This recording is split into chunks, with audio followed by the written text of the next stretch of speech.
So if you only knew me by my hobbies, you might think I'm a tradwife. Or if you're on social media and specifically TikTok, you might say I'm an expert at living a soft life, being everything that a girl boss isn't. Well, I think we all know that assigning names to our lifestyles is very silly and reductive. I still want to talk about the crossover between soft living and tradwifery, and how our desire to live more simply as women is often misunderstood by guys like this. So, am I a tradwife? Let's get into it. Well, hello there. If you're new here, I'm Carla. I make video essays like these, as well as content about crocheting, my life abroad, little vlogs like that. So if you're interested in any of that, please do give this video a like, because apparently that helps me a lot. And if you want to join this wholesome community, please do subscribe. And finally, if you want to see more from me, I am on TikTok at carlascalling everywhere. Back to the video. So first, let's talk about the soft life trend, the soft life aesthetic, and why it is so often misunderstood. The soft life aesthetic is very much about women, primarily women post this type of content, living a life that is not about hustling, not about grinding, and not about, raising their cortisol levels by any means. There's a focus on self-care and intentional living. So not going through the motions, maybe quiet quitting, maybe not working at all, and just overall prioritizing things that truly bring you joy, as opposed to doing literally anything that you don't want to do. And to be honest, I don't necessarily think that this is a bad thing, but we're going to get into the pitfalls of this trend or aesthetic, whatever you want to call it, as well as why it's happening. The soft living trend, as well as the tradwife or traditional wife trend, honestly go hand in hand, and we're going to talk about tradwives later, so stick around. But soft living doesn't necessarily have to do with being a wife or a girlfriend or a partner. This content is honestly much more inward focused, I think. It's not about living a life and seeing what you can do for others. Soft living is presented as a lifestyle that anyone can fit into. So you don't need to be a woman necessarily, and you can be single, you can be a working woman and still try and prioritize a soft life. It doesn't necessarily have to do with cooking or cleaning, whereas tradwife content is usually taking place in the home or on the land, and is more so about romanticizing domestic labor. Again, there's nothing inherently wrong with any of these things. So while soft living can look exactly like Nara Smith's page, it can also look like, taking a bath on a weeknight with rose petals, or logging off of work at 4:45 p.m., or no longer doing strenuous exercises and instead sticking to softer, gentler practices like yoga or walking. And giving a name to this type of lifestyle that I think a lot of people live and practice without even meaning to is kind of funny. And it gives way for there to be misunderstandings of what this trend is trying to achieve or promote. So I'm reading from my notes. One of the big misconceptions that I think people have about soft living is that people, and particularly women, can't have other goals in life if they want a soft life. They have to choose one lane. And in this view, the homemaking or more tradwifey aspects of soft living would be the best part of a woman's life. Kind of like what Harrison Butker said in his commencement speech at the Catholic Benedictine College. The other misconception is that living a soft life requires you to be wealthy.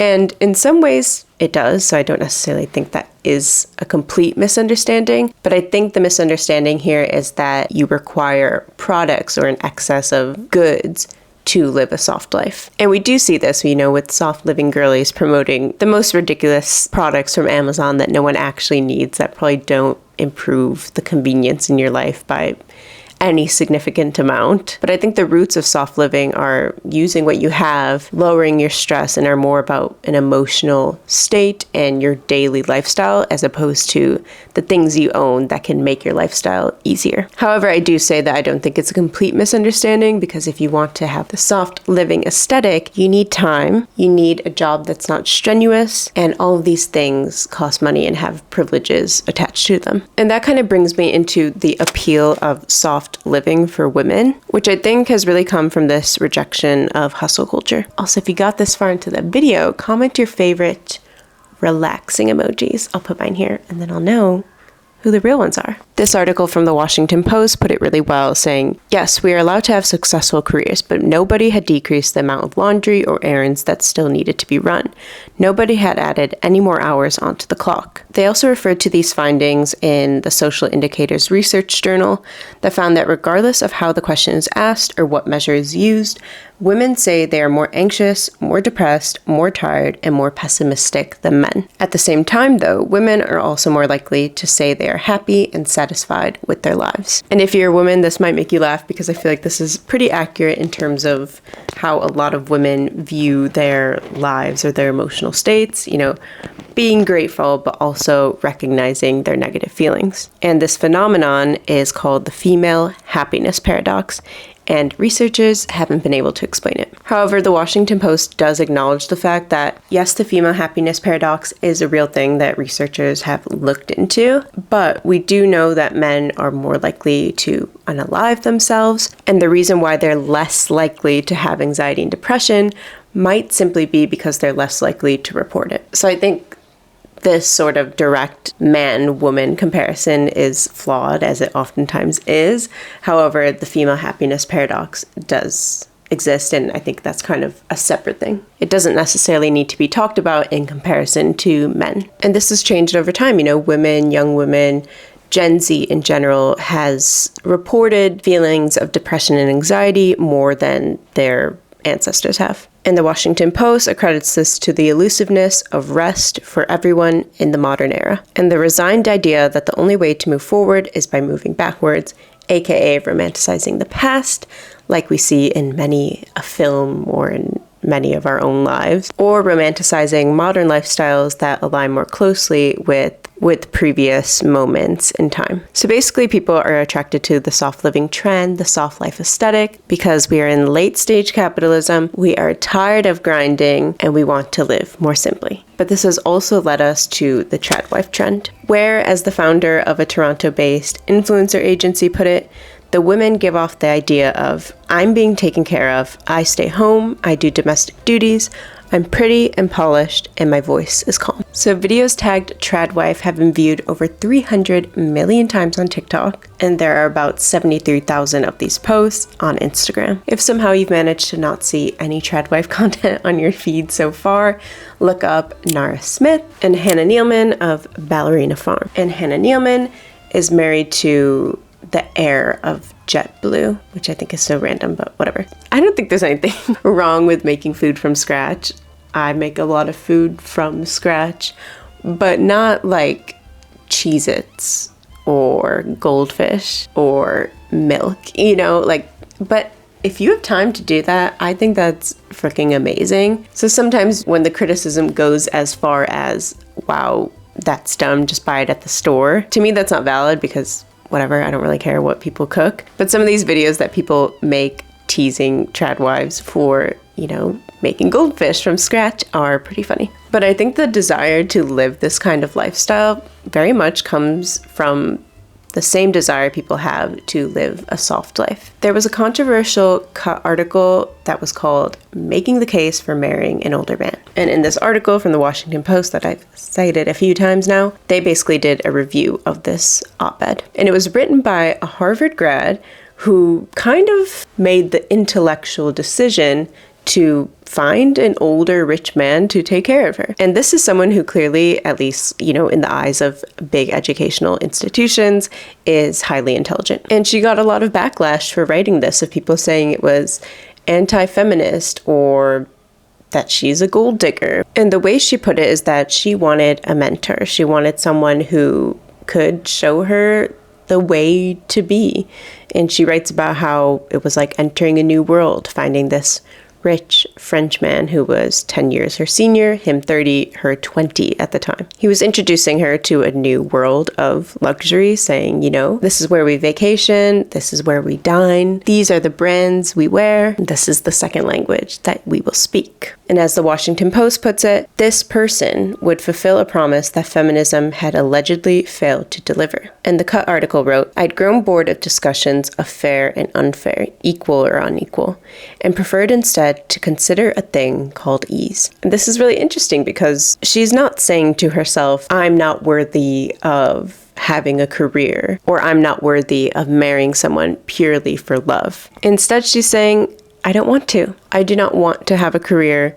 I do not want to be with someone who cannot take care of me. I do not want to marry only for love. And I don't know if she had this sort of intellectual reasoning for doing what she did at the time, but at least now when she wrote this Cut article, she was able to say, this was a conscious choice to live a life of ease. And that's what I wanted, and I went about it in a pretty smart way. And I think because of the soft life trend, for example, people understand this desire to live a life of ease, even if they don't necessarily see the solution as marrying rich, marrying older, and having someone else, specifically a man, take care of you. But I don't think we can say that this isn't just a different version of soft living, and that we do have to respect it to a certain extent. So are there any issues with blending the soft life trend, or soft life, promotion, with the promotion of being a tradwife? I think maybe, because as we discussed earlier, being a soft living girly doesn't necessarily mean you have to be taking care of kids, taking care of a husband, getting married, or doing any of that. You can have a soft life without that, even if it'll look very differently to a wife's soft life. Does that make sense? I don't know. This article from the Toronto Star talks about how when writer Stacey Lee Kong described Nara Smith as a tradwife propagandist masquerading as a soft life influencer, she got pushback from some readers for pointing out that Smith, like Hannah Nealman of Ballerina Farm, is Mormon. And this is how Stacey Lee Kong responded to this criticism or pushback that she got to the Toronto Star. She said, it doesn't actually matter whether she wants people to be in her religion or worldview. If you look at the comments on her post, there are lots of people who do seem, unironically, extremely taken with the life that she's serving up, but also the fantasy of having this kind of life. You can't ever untangle religion and worldview from your cute lifestyle content. And the reason Lee Kong says this is because Mormonism, at least if you are a very traditional Mormon, comes with a lot of patriarchal views on gender roles. And this tradwife content of a woman cooking from scratch, staying at home, feeding and taking care of kids while her husband is away at work or away doing, whatever he's doing, and not ever seeing the husband doing those things, is undeniably showing traditional roles in heterosexual relationships. And again, there's nothing inherently wrong with wanting to fit into these traditional gender roles in a relationship. But to claim that it's separate from your religion, if your religion, actively promotes those gender roles,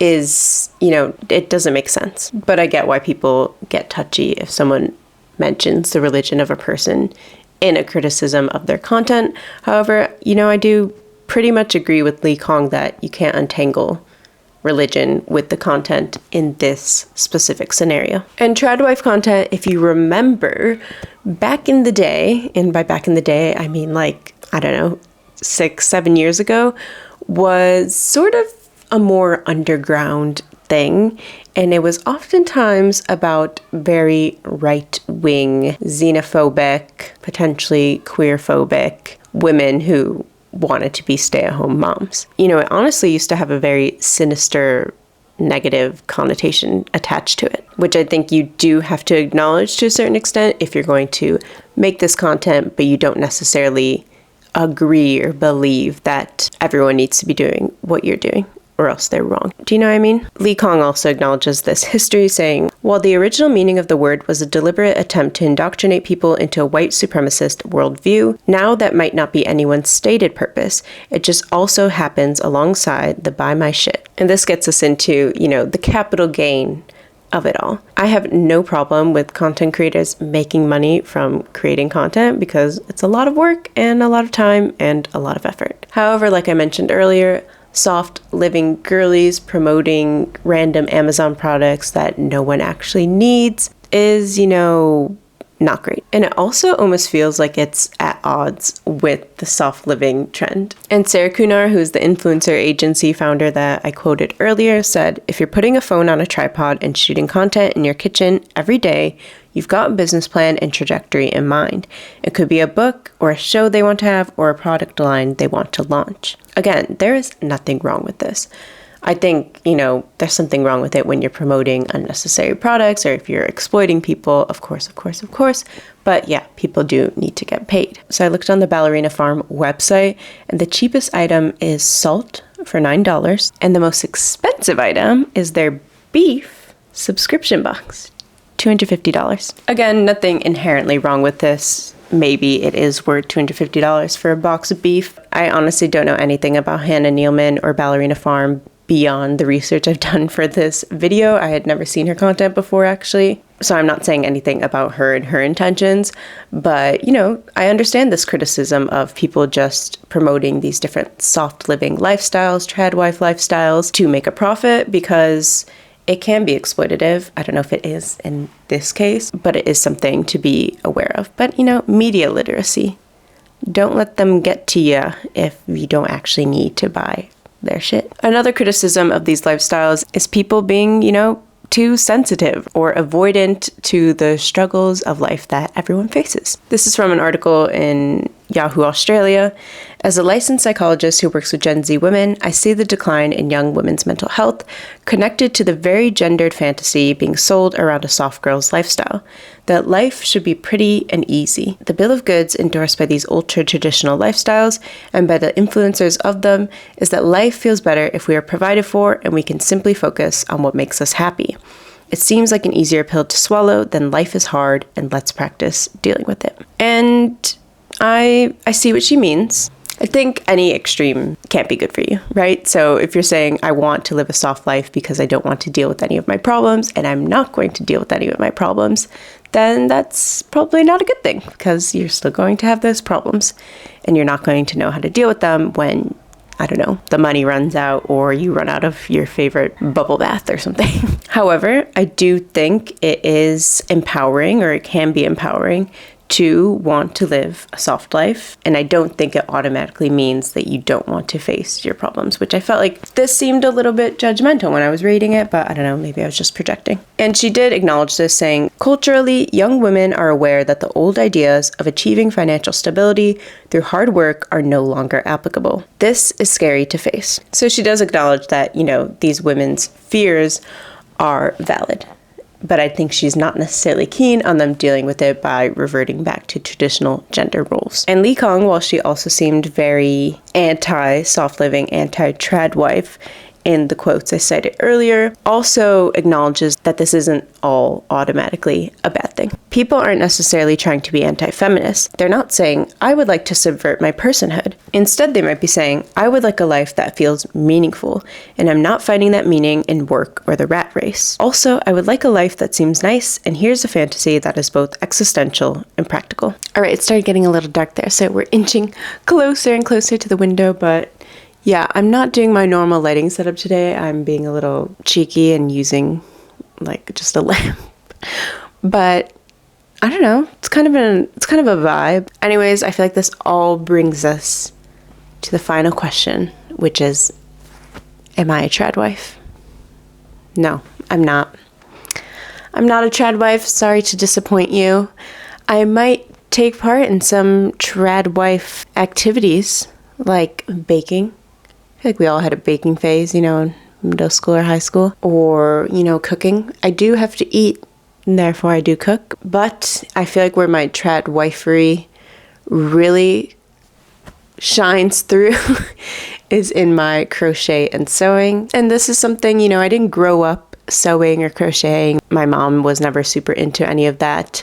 That's something that I discovered for myself in my early 20s, honestly. And it's something that's brought me so much joy.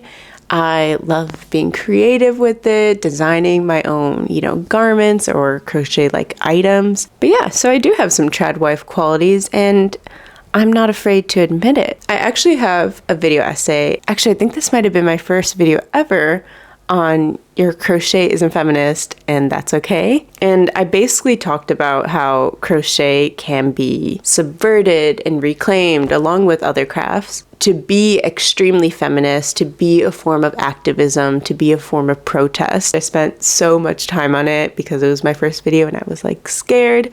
But yeah, if you want to watch that talks all about, you know, subverting crafts and making them feminist, but also just doing crafts like crochet or sewing or knitting because you want to and because it makes you happy, and not needing it to be like outwardly and obviously a feminist act. Like, it can just be a thing you do. That's all for this video. I would love to hear what you all think about being a trad wife, being a soft life girly, whether or not these two things like actually do interact with each other, if I'm just, you know, making up nonsense, and just what you think about these trends or aesthetics or lifestyles, blah, blah, blah. In general, I'm always reading the comments, I'm always responding, and I love to hear your thoughts. I am all for you having a soft life if you can do it, and I think that anyone can do it in little ways, little moments, in even the busiest or most stressful situations. And I want to end with this thought-provoking question from the Washington Post article. What if the problem is not feminism, but capitalism? Specifically, the American version, where work-life balance is a punchline. What if instead of 11 paid vacation days, as the average American gets, these women got the full month that is standard in the United Kingdom? What if? At the end of the day, I think so many of these social media trends and lifestyles come down to late-stage capitalism and our reaction to it, whether we think we can beat the game, or whether we want to reject it entirely. And that mention of, you know, the US American approach to work and a work-life balance or lack thereof. I actually just posted a video 2 weeks ago about why so many Americans are leaving the US.